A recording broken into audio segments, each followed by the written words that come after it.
100 ਸਾਲਾਂ ਦੇ ਵਿੱਚ ਏਡੇ ਏਡੇ ਵੱਡੇ ਇਵੈਂਟ ਹੋਏ ਆ। ਵੰਡ ਜਿਹੜੀ ਦੇਸ਼ ਦੀ ਵੰਡ ਹੋਈ ਹੈ ਉਹਦੇ ਨਾਲ ਸਾਡੇ ਗੁਰਦੁਆਰੇ ਪ੍ਰਭਾਵਿਤ ਹੋਏ ਆ। ਜੂਨ 84 ਦਾ ਐਡਾ ਵੱਡਾ ਭਾਣਾ ਵਾਪਰਿਆ ਆ, ਨਵੰਬਰ 84 ਦਾ ਭਾਣਾ ਵਾਪਰਿਆ। ਔਰ ਸ਼੍ਰੋਮਣੀ ਕਮੇਟੀ ਜਿਹਦੇ ਬਾਰੇ ਇਹ ਟੈਬੂ ਬਣਾਇਆ ਗਿਆ, ਪ੍ਰਚਾਰਿਆ ਗਿਆ ਕਿ ਸਿੱਖਾਂ ਦੀ ਮਿੰਨੀ ਪਾਰਲੀਮੈਂਟ ਹੈ। ਤੇ ਮੈਨੂੰ ਦੱਸੋ ਵੀ ਇਸ ਵੱਡੇ ਜਿਹੜੇ ਇਵੈਂਟ ਹੋਏ ਆ ਸ਼੍ਰੋਮਣੀ ਕਮੇਟੀ ਵਿੱਚ ਕਦੀ ਇੱਕ ਦਿਨ ਦਾ ਇਜਲਾਸ ਹੋਇਆ ਜਿਹੜਾ ਡਿਸਕਸ ਕਰ ਲੇ? नहीं होया। इन्ना सारे समय इजलास नहीं होया।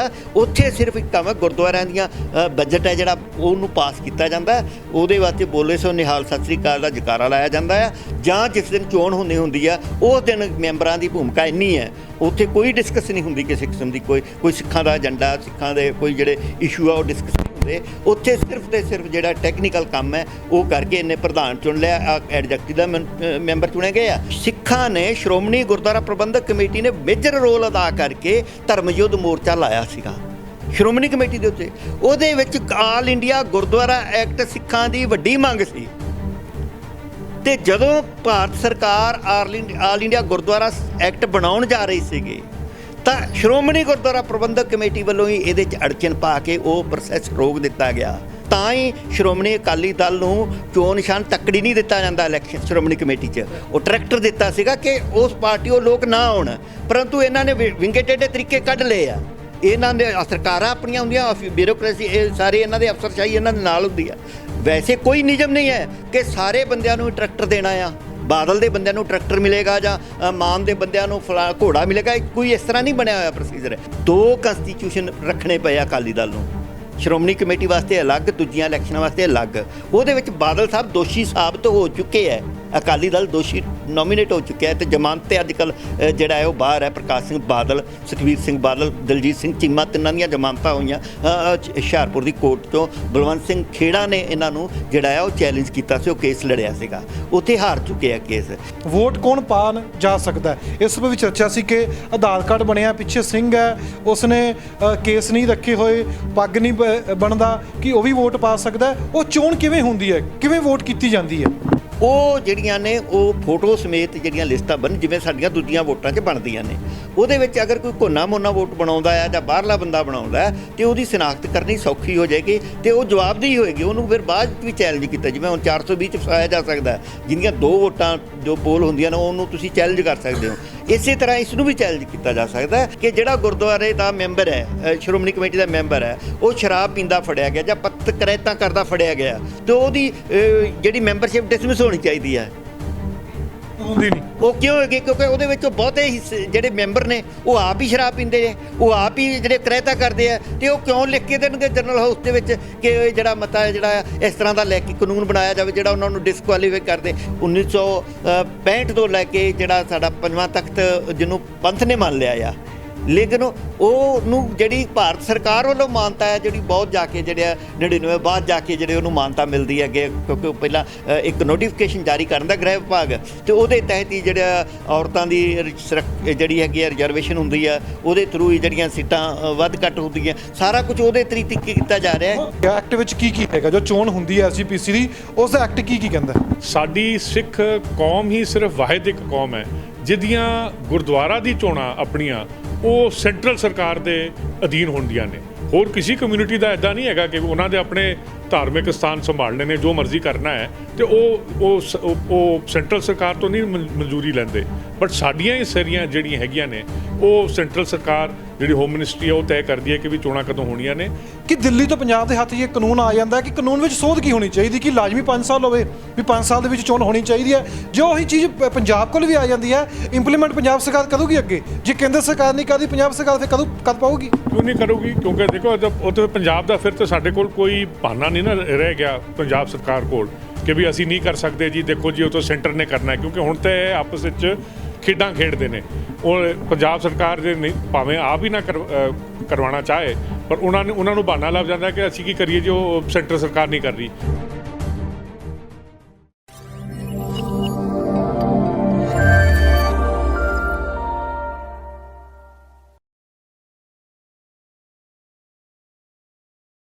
ਐਸਜੀਪੀਸੀ ਦੀਆਂ ਚੋਣਾਂ ਨੂੰ ਲੈ ਕੇ ਅਲੱਗ-ਅਲੱਗ ਸਟੇਜਾਂ ਦੇ ਉੱਤੇ ਹੁਣ ਵਿਚਾਰ ਹੋਣ ਲੱਗ ਪਏ ਨੇ।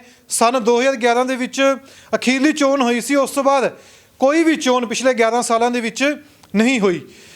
ਵਿਚਾਰ ਗੋਸ਼ਟੀ ਵੀ ਹੁੰਦੀ ਦੀ, ਚਰਚਾ ਵੀ ਹੁੰਦੀ ਦੀ, ਚਰਚਾ ਇਸ ਉੱਪਰ ਵੀ ਹੁੰਦੀ ਦੀ ਜੋ ਸਨ 47 ਤੋਂ ਪਹਿਲਾਂ ਕਾਨੂੰਨ ਬਣਿਆ ਸੀ ਐਸਜੀਪੀਸੀ ਦਾ, ਉਸ ਵਿੱਚ ਵੀ ਬਦਲਾਵ ਹੋਣੇ ਚਾਹੀਦੇ ਨੇ। ਹੁਣ ਕਦੋਂ ਚੋਣਾਂ ਹੋਣਗੀਆਂ, ਕਿਉਂਕਿ ਚੋਣਾਂ ਦਾ ਅਧਿਕਾਰ ਜੋ ਕਰਵਾਉਂਦਾ ਹੈ ਉਹ ਕੇਂਦਰ ਸਰਕਾਰ ਦਾ ਹੈ, ਨਾ ਕਿ ਪੰਜਾਬ ਸਰਕਾਰ ਇਸ ਉੱਪਰ ਕੁਝ ਕਰ ਸਕਦੀ ਹੈ। ਹੁਣ ਚਰਚਾ ਇਹ ਹੋ ਗਈ ਹੈ ਕਿ ਕੇਂਦਰ ਸਰਕਾਰ ਤੋਂ ਪੰਜਾਬ ਸਰਕਾਰ ਚੋਣਾਂ ਕਰਾਉਣ ਦਾ ਆਪਣੇ ਕੋਲ ਜੋ ਕਾਨੂੰਨ ਹੈ ਉਹ ਲੈ ਕੇ ਆਵੇ। ਇਸ ਉੱਪਰ ਹੁਣ ਚਰਚਾ ਹੋ ਗਈ ਹੈ। ਤੇ ਸਾਡੇ ਨਾਲ ਦੋ ਸਿੱਖ ਵਿਦਵਾਨ ਮੌਜੂਦ ਨੇ, ਮੇਰੇ ਖੱਬੇ ਪਾਸੇ ਗੁਰਪ੍ਰੀਤ ਸਿੰਘ ਨੇ ਤੇ ਸੱਜੇ ਪਾਸੇ ਖੁਸ਼ਹਾਲ ਸਿੰਘ ਨੇ। ਚਰਚਾ ਆਪਾਂ ਕਰਾਂਗੇ ਇਸ ਉੱਪਰ ਕਿ ਕਿਉਂ ਇਹ ਜੋ ਕਾਨੂੰਨ ਸਨ 47 ਤੋਂ ਪਹਿਲਾਂ ਦਾ ਬਣਿਆ ਹੋਇਆ ਉਸ ਵਿੱਚ ਬਦਲਾਵ ਨਹੀਂ ਹੋਏ, ਤੇ ਦੂਸਰੇ ਪਾਸੇ ਜੋ 2011 ਤੋਂ ਐਸਜੀਪੀਸੀ ਦੇ ਮੈਂਬਰ ਬਣੇ ਹੋਏ ਸਨ ਉਹ ਲਗਾਤਾਰ ਹੀ ਮੈਂਬਰ ਬਣੇ ਹੋਏ ਨੇ ਕਿ ਦੁਬਾਰਾ ਚੋਣ ਹੋਣ ਵਾਸਤੇ ਐਸਜੀਪੀਸੀ ਵੀ ਕਿਤੇ ਨਾ ਕਿਤੇ ਕੇਂਦਰ ਸਰਕਾਰ ਤੇ ਦਬਾਅ ਪਾਉਂਦੀ ਹੈ ਜਾਂ ਨਹੀਂ ਪਾ ਰਹੀ। ਚਰਚਾ ਇਸ ਉੱਪਰ ਵੀ ਹੋਏਗੀ। ਸਾਡੇ ਨਾਲ ਮੌਜੂਦ ਨੇ ਗੁਰਪ੍ਰੀਤ ਸਿੰਘ। ਸਰ ਬਹੁਤ ਸਵਾਗਤ ਹੈ ਪੰਜਾਬ ਨਿਊਜ਼ ਤੇ। ਵਾਹਿਗੁਰੂ ਜੀ ਕਾ ਖਾਲਸਾ, ਵਾਹਿਗੁਰੂ ਜੀ ਕੀ ਫਤਿਹ। ਪਹਿਲਾਂ ਇਹ ਦੱਸ ਦਿਓ ਵੀ ਐਕਟ ਵਿੱਚ ਕੀ ਹੈਗਾ, ਜੋ ਚੋਣ ਹੁੰਦੀ ਹੈ ਐਸਜੀਪੀਸੀ ਦੀ, ਉਸ ਦਾ ਐਕਟ ਕੀ ਕਹਿੰਦਾ ਹੈ? ਦੇਖੋ ਜੀ, ਐਕਟ ਦੇ ਵਿੱਚ ਤਾਂ ਜਿਹੜਾ ਸਾਡੇ ਮੁਤਾਬਕ ਹੈਗਾ ਕਿ ਵੀ ਉਹ ਚੋਣਾਂ ਜਿਹੜੀਆਂ ਹੈਗੀਆਂ ਨੇ ਉਹ ਹਰ 5 ਸਾਲ ਮਗਰੋਂ ਹੋਣੀਆਂ ਚਾਹੀਦੀਆਂ ਨੇ। ਪਰ ਤੁਸੀਂ ਦੇਖਿਆ ਹੀ ਹੈ ਪਿੱਛੇ ਵੀ, ਹੁਣ ਤੁਸੀਂ 11 ਸਾਲ ਦੀ ਗੱਲ ਕਰ ਰਹੇ ਹੋ, ਉਸ ਤੋਂ ਪਹਿਲਾਂ 17 ਸਾਲ ਵੀ ਚੋਣਾਂ ਨਹੀਂ ਹੋਈਆਂ, ਕਿਉਂਕਿ ਇਹ ਸਾਰਾ ਜਿਹੜਾ ਇਹਦਾ ਸਾਰਾ ਜਿਹੜਾ ਆਪਣਾ ਹੈਗੀ ਡਿਮਾਂਡ ਤੇ ਪੰਜਾਬ ਵਾਸੀ ਤੇ ਕਰਦੇ ਹੀ ਹਾਂ, ਅਸੀਂ ਤੇ ਸਾਰੇ ਕਰਦੇ ਹੀ ਹਾਂ, ਬਟ ਇਹ ਚੋਣਾਂ ਕਰਾਉਣੀਆਂ ਨੇ ਹੋਮ ਮਿਨਿਸਟਰੀ ਨੇ, ਭਾਰਤ ਸਰਕਾਰ ਨੇ ਕਰਾਉਣੀਆਂ ਨੇ। ਤੇ ਉਹ ਕਰਨ ਨਾ ਕਰਨ, ਕਿਹਨੂੰ ਉੱਥੇ ਲਿਆਉਣ, ਤੇ ਸਾਨੂੰ ਇਹੀ ਹੈਗਾ ਕਿ ਵੀ ਸਾਡੀ ਸਿੱਖ ਕੌਮ ਹੀ ਸਿਰਫ ਵਾਹਿਦ ਇੱਕ ਕੌਮ ਹੈ ਜਿਹਦੀਆਂ ਗੁਰਦੁਆਰਾ ਦੀ ਚੋਣਾਂ ਆਪਣੀਆਂ ਉਹ ਸੈਂਟਰਲ ਸਰਕਾਰ ਦੇ ਅਧੀਨ ਹੁੰਦੀਆਂ ਨੇ। ਹੋਰ ਕਿਸੇ ਕਮਿਊਨਿਟੀ ਦਾ ਇੱਦਾਂ ਨਹੀਂ ਹੈਗਾ ਕਿ ਉਹਨਾਂ ਦੇ ਆਪਣੇ ਧਾਰਮਿਕ ਸਥਾਨ ਸੰਭਾਲਣੇ ਨੇ, ਜੋ ਮਰਜ਼ੀ ਕਰਨਾ ਹੈ, ਤੇ ਉਹ ਸੈਂਟਰਲ ਸਰਕਾਰ ਤੋਂ ਨਹੀਂ ਮਨਜ਼ੂਰੀ ਲੈਂਦੇ। ਬਟ ਸਾਡੀਆਂ ਹੀ ਸਾਰੀਆਂ ਜਿਹੜੀਆਂ ਹੈਗੀਆਂ ਨੇ ਉਹ ਸੈਂਟਰਲ ਸਰਕਾਰ ਜਿਹੜੀ ਹੋਮ ਮਿਨਿਸਟਰੀ ਹੈ ਉਹ ਤੈਅ ਕਰਦੀ ਹੈ ਕਿ ਵੀ ਚੋਣਾਂ ਕਦੋਂ ਹੋਣੀਆਂ ਨੇ। ਤੇ ਸਾਡੀ ਇਹ ਮੰਗ ਸੀਗੀ ਕਿ, ਤੇ ਹੈਰਾਨਗੀ ਵਾਲੀ ਇਹ ਗੱਲ ਹੈ ਕਿ 66 ਤੋਂ ਪਹਿਲਾਂ ਇਹ ਸਾਡੇ ਸੂਬਾ ਸਰਕਾਰ ਕੋਲ ਹੀ ਇਹ ਸਾਰੀ ਗੱਲਬਾਤ ਸੀਗੀ, ਇੱਥੇ ਹੁੰਦੀਆਂ ਸੀਗੀਆਂ। ਉਹ ਜਦੋਂ ਰੀਆਰਗਨਾਈਜੇਸ਼ਨ ਸਟੇਟਸ ਐਕਟ ਬਣਿਆ ਹੈ ਤੇ ਉਸ ਦੌਰਾਨ ਉਹਨਾਂ ਨੇ ਇਹਨੂੰ ਹੋਮ ਮਿਨਿਸਟਰੀ 'ਚ ਜਾ ਕੇ ਤੇ ਇਹਨੂੰ ਲੈ ਗਏ ਕਿ ਵੀ ਹੁਣ ਉੱਥੋਂ ਵੀ ਫੈਸਲੇ ਹੋਣਗੇ ਕਿ ਚੋਣਾਂ ਕਦੋਂ ਹੋਣੀਆਂ ਨੇ। ਸੋ ਸਾਡੀ ਇਹ ਜਿਹੜੀ ਮੰਗ ਹੈਗੀ ਕਿ ਵੀ ਹੁਣ Delhi for example Delhi Gurdwara management committee, ਉਹਨਾਂ ਦਾ ਜਿਹੜਾ ਐਕਟ ਬਣਿਆ ਹੈ, ਉੱਥੇ ਦਿੱਲੀ ਸਰਕਾਰ ਨੇ ਇੱਕ ਡਾਇਰੈਕਟਰ ਆਫ ਗੁਰਦੁਆਰਾ ਇਲੈਕਸ਼ਨਸ ਬਕਾਇਦਾ, ਮਤਲਬ ਇਟਸ ਅ ਪਰਮਾਨੈਂਟ ਪੋਸਟ, ਉਹ ਨਿਯੁਕਤ ਕੀਤਾ ਹੋਇਆ। ਉਹ ਉੱਥੇ ਉਹਨਾਂ ਦੀ ਜਿਹੜੀ ਵੋਟਾਂ ਨੇ ਉਹ ਲਗਾਤਾਰ ਬਣਦੀਆਂ ਜਾਂਦੀਆਂ ਨੇ। ਇੱਥੇ ਜਦੋਂ ਚੋਣਾਂ ਹੁੰਦੀਆਂ ਨੇ, ਕਿਉਂਕਿ ਸੈਂਟਰਲ ਸਰਕਾਰ ਹੈ, ਉਹ ਇੱਕ ਗੁਰਦੁਆਰਾ ਕਮਿਸ਼ਨ ਦਾ ਚੇਅਰਮੈਨ ਨਿਯੁਕਤ ਕਰਦੇ ਨੇ, ਉਹ ਫਿਰ ਆਫਿਸ ਸ਼ੁਰੂ ਹੁੰਦਾ ਹੈ ਤੇ ਉਸ ਤੋਂ ਬਾਅਦ ਵੋਟਾਂ ਇੱਥੇ ਬਣਨੀਆਂ ਸ਼ੁਰੂ ਹੁੰਦੀਆਂ ਨੇ। ਸੋ ਇਹ ਜਿਹੜਾ ਸਾਰਾ ਸਿਸਟਮ ਹੈ ਨਾ, ਇਹ ਮੇਰੇ ਹਿਸਾਬ ਨਾਲ ਇਹ ਗੈਰ ਸੰਵਿਧਾਨਕ ਵੀ ਹੈਗਾ, ਇਨ ਦ ਸੈਂਸ ਕਿ ਵੀ ਇਹ ਇੱਕ ਨਾਰਮਲ ਪ੍ਰੋਸੈਸ ਤੇ ਇੱਕ ਲਗਾਤਾਰ ਪ੍ਰੋਸੈਸ ਰਹਿਣਾ ਚਾਹੀਦਾ ਤਾਂ ਕਿ ਜਿਹੜੀਆਂ ਐਸਜੀਪੀਸੀਆਂ ਨੇ ਜਿਹੜੀਆਂ ਚੋਣਾਂ ਨੇ ਨਾ ਉਹ ਟਾਈਮ ਤੇ ਹੁੰਦੀਆਂ ਰਹਿਣ। ਜਿਹੜੀ ਗੱਲ ਤੁਸੀਂ ਹੁਣੇ ਕੀਤੀ ਸੀਗੀ ਕਿ ਵੀ ਇਹਦੇ ਵਿੱਚ ਇਹ ਤਾਂ ਨਹੀਂ ਕਿ ਵੀ ਐਸਜੀਪੀਸੀ ਵੀ ਦਬਾਅ ਨਹੀਂ ਪਾਉਂਦੀ। ਹੁਣ ਐਸਜੀਪੀਸੀ ਜਿਹੜੀ ਮੌਜੂਦਾ ਐਸਜੀਪੀਸੀਆਂ ਨੇ ਪਿਛਲੇ ਕੁਝ ਸਮਿਆਂ ਤੋਂ ਹੈਗੀਆਂ ਨੇ, ਉਹਨਾਂ ਨੇ ਕੀ ਕੀਤਾ ਹੈ ਕਿ ਵੀ ਉਹ ਬਿਲਕੁਲ ਇੱਕ ਸਿਆਸੀ ਪਾਰਟੀ ਦੇ ਅਧੀਨ ਉਹ ਕੰਮ ਕਰਦੀਆਂ ਨੇ। ਸੋ ਇਹ ਅਸੀਂ ਇੱਥੇ ਕੇਂਦਰੀ ਸ੍ਰੀ ਗੁਰੂ ਸਿੰਘ ਸਭਾ ਦੇ ਵਿੱਚ ਅਸੀਂ ਸਾਰੇ ਇੱਥੇ ਬੁੱਧੀਜੀਵ ਬੈਠ ਕੇ ਇਹ ਕਈ ਟਾਈਮ ਅਸੀਂ ਕਹਿ ਚੁੱਕੇ ਹਾਂ ਕਿ ਵੀ ਸਾਡਾ ਜਿਹੜਾ ਕਨਸੈਪਟ ਆਫ ਮੀਰੀ ਪੀਰੀ ਨਾ ਸਿੱਖ ਸਮਝ ਨਹੀਂ ਸਕੇ। ਸਾਨੂੰ ਗੁਰੂ ਗ੍ਰੰਥ ਸਾਹਿਬ ਤੋਂ ਸੇਧ ਲੈ ਕੇ ਆਪਣੀ ਜਿਹੜੀਆਂ ਪੋਲੀਟੀਕਲ ਐਂਬੀਸ਼ਨਸ ਨੇ ਜਾਂ ਪੋਲੀਟਿਕਸ ਹੈ ਉੱਦਾਂ ਖੇਡਣੀ ਚਾਹੀਦੀ ਹੈ। ਹੁਣ ਕੀ ਹੈਗਾ ਕਿ ਵੀ ਸਿਆਸਤ ਨੇ ਸਾਡੇ ਧਰਮ ਨੂੰ ਪੂਰਾ ਜਕੜਿਆ ਹੋਇਆ, ਤੇ ਉਸ ਕਰਕੇ ਹੀ ਜਿਹੜੀਆਂ ਜਾਇਜ਼ ਮੰਗਾਂ ਨੇ ਕਿ ਵੀ ਐਸਜੀਪੀਸੀ ਦੀ ਚੋਣਾਂ ਟਾਈਮ ਸਿਰ ਹੋਣੀਆਂ ਚਾਹੀਦੀਆਂ ਨੇ, ਬੰਦੇ ਚੰਗੇ ਉੱਥੇ ਆਉਣੇ ਚਾਹੀਦੇ ਨੇ, ਤੇ ਉਹ ਜਿਹੜੀਆਂ ਨੇ ਨਾ ਉਹ ਬਿਲਕੁਲ ਬੈਕ ਬਰਨਰ 'ਤੇ ਹੁੰਦੀਆਂ ਨੇ, ਲੋਕ ਉਸ ਵੱਲ ਧਿਆਨ ਨਹੀਂ ਦਿੰਦੇ। ਸੋ ਮੈਂ ਤੇ ਹੁਣ ਇਹੀ ਬੇਨਤੀ ਕਰਾਂਗਾ ਕਿ ਵੀ ਐਤਕੀ ਜਿੱਦਾਂ ਪੰਜਾਬ ਦੀ ਆਵਾਮ ਨੇ ਚਲੋ ਭਾਵੇਂ ਇੱਕ ਬਦਲਾ ਲਿੱਤਾ ਹੈ ਸਿਆਸੀ ਪਾਰਟੀਆਂ ਤੋਂ, ਭਾਵੇਂ ਬਦਲਾਵ ਹਾਲੀ ਨਹੀਂ ਦਿੱਤਾ in that sense positive sense, ਪਰ ਸਿਮਿਲਰਲੀ ਐਸਜੀਪੀਸੀ ਦਾ ਵੀ ਉਹ ਇਸ ਹਿਸਾਬ ਨਾਲ ਸੋਚਣ ਕਿ ਵੀ ਜਿਹੜੇ ਬੰਦੇ ਉੱਥੇ ਇੰਨੇ ਟਾਈਮ ਤੋਂ ਕੰਮ ਕਰ ਰਹੇ ਨੇ ਉਹਨਾਂ ਦਾ ਰਿਜ਼ਲਟ ਕੀ ਹੋਇਆ। ਸਰ ਮੈਂ ਤੁਹਾਡੇ ਦੁਬਾਰਾ ਆਉਣਾ। ਸਰ ਮੇਰਾ ਇੱਕ ਸਵਾਲ ਹੈ ਕਿ ਜਿਸ ਤਰੀਕੇ ਨਾਲ ਇਹਨਾਂ ਨੇ ਦੱਸਿਆ ਵੀ ਚੋਣਾਂ ਕਿਸ ਐਕਟ ਤਹਿਤ ਹੁੰਦੀਆਂ ਨੇ, ਹੁਣ ਸਭ ਤੋਂ ਅਹਿਮ ਸਵਾਲ ਹੈ ਕਿ ਕਿਹੜਾ ਸ਼ਖਸ ਚੋਣ ਵਿੱਚ ਹਿੱਸਾ ਲੈ ਸਕਦਾ, ਵੋਟ ਕੌਣ ਪਾਉਣ ਜਾ ਸਕਦਾ। ਇਸ ਉੱਪਰ ਵੀ ਚਰਚਾ ਸੀ ਕਿ ਆਧਾਰ ਕਾਰਡ ਬਣਿਆ, ਪਿੱਛੇ ਸਿੰਘ ਹੈ, ਉਸਨੇ ਕੇਸ ਨਹੀਂ ਰੱਖੇ ਹੋਏ, ਪੱਗ ਨਹੀਂ ਬਣਦਾ, ਕਿ ਉਹ ਵੀ ਵੋਟ ਪਾ ਸਕਦਾ। ਉਹ ਚੋਣ ਕਿਵੇਂ ਹੁੰਦੀ ਹੈ, ਕਿਵੇਂ ਵੋਟ ਕੀਤੀ ਜਾਂਦੀ ਹੈ? ਇਹਦਾ ਇਸ ਤਰ੍ਹਾਂ ਹੈ ਕਿ ਕੌਣ ਚੋਣ ਦੇ ਵਿੱਚ ਭਾਗ ਲੈ ਸਕਦਾ, ਜਿਹੜੀ ਤੁਸੀਂ ਗੱਲ ਕਹਿ ਰਹੇ ਹੋ।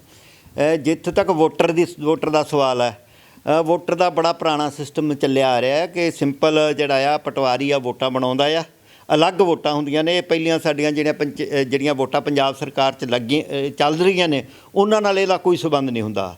ਅਤੇ ਐਕਚੁਅਲੀ ਇਹ ਕਿਉਂਕਿ ਸਰਕਾਰ ਨੂੰ ਕੋਈ ਜ਼ਿਆਦਾ ਇੰਟਰਸਟ ਨਹੀਂ ਹੁੰਦਾ, ਅਤੇ ਉਹ ਅੱਗੇ ਜਥੇਦਾਰਾਂ ਨੂੰ ਕਹਿ ਦਿੰਦੇ ਆ ਕਿ ਤੁਸੀਂ ਆਪੋ ਆਪਣੇ ਇਲਾਕੇ ਦੀਆਂ ਜਿਹੜੀਆਂ ਲਿਸਟਾਂ ਬਣਾ ਲਓ। ਉਹ ਜਿਹੜੀਆਂ ਦੂਸਰੀਆਂ ਵੋਟਰ ਲਿਸਟਾਂ ਚੱਕਦੇ ਨੇ, ਅਤੇ ਜਿਹੜੇ ਆਪਣੇ ਮੈਂਬਰ ਹੁੰਦੇ ਆ ਉਹਨਾਂ ਦੀਆਂ ਘਰੋਂ ਹੀ ਫਾਰਮ ਭਰ ਕੇ ਫਾਰਮ ਭਰ ਕੇ ਦੇਣਾ ਹੁੰਦੇ ਆ।